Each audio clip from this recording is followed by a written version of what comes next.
കോഴിക്കോടൻ ചലച്ചിത്ര ഗ്രന്ഥ പുരസ്കാരം എഴുത്തുകാരി അപർണയ്ക്ക് സമർപ്പിച്ചുകൊണ്ട് സംസാരിക്കുന്നതിനിടെയാണ് നിരൂപകരില്ലാത്ത മലയാള സിനിമാ മേഖലയെ സംവിധായകൻ ഹരിഹരൻ വിമർശിച്ചത്. മികച്ച നിരൂപകരില്ലാത്തതിനാൽ അബദ്ധസഞ്ചാരം നടത്തുന്ന മലയാള സിനിമയെ കടിഞ്ഞാണിടാൻ സാധിക്കുന്നില്ലെന്നും അദ്ദേഹം അഭിപ്രായപ്പെട്ടു.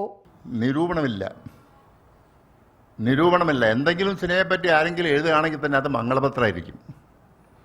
അല്ലാതെ വസ്തുനിഷ്ഠമായി സിനിമയെ വിലയിരുത്തുന്നതൊന്നും അടുത്ത കാലത്ത് നമ്മൾ കണ്ടതായിട്ട് എനിക്ക് ഓർമ്മയില്ല. വാസ്തവത്തിൽ ഇപ്പം അത് വളരെ ആവശ്യമാണ്. ഇന്ന് ലോകത്തെ നിയന്ത്രിക്കുന്നത് ദൃശ്യമാധ്യമമാണ്. കോഴിക്കോടന്റെ അഭാവം സിനിമാ നിരൂപണ രംഗത്ത് ഇതുവരെ നികത്തപ്പെട്ടിട്ടില്ല. മികച്ച നിരൂപകരുണ്ടാകേണ്ട കാലം അതിക്രമിച്ചിരിക്കുന്നു. മദ്യപാനത്തെ പ്രോത്സാഹിപ്പിക്കുന്ന തരത്തിലാണ് ഇപ്പോഴത്തെ സിനിമകളെന്നും ഹരിഹരൻ വിമർശിച്ചു. എല്ലാ വർഷവും ഫിലിം ഫെസ്റ്റിവലുകൾ നടക്കുന്നുണ്ടെങ്കിലും ഇന്ത്യൻ സിനിമയ്ക്ക് വേണ്ടി മാത്രം എന്തുകൊണ്ട് ഫെസ്റ്റിവൽ ഉണ്ടാകുന്നില്ലെന്നും ഹരിഹരൻ ചോദിച്ചു. ഫിലിം ഫെസ്റ്റിവൽ നടത്തുന്നുണ്ട്, ലോകത്തിലെ എല്ലാ സിനിമയും വിളിച്ചു വരുന്നുണ്ട്. ഇന്ത്യൻ സിനിമയെ പറ്റി മാത്രം ഒരു ഫെസ്റ്റിവൽ നടത്തിയിട്ടുണ്ടോ?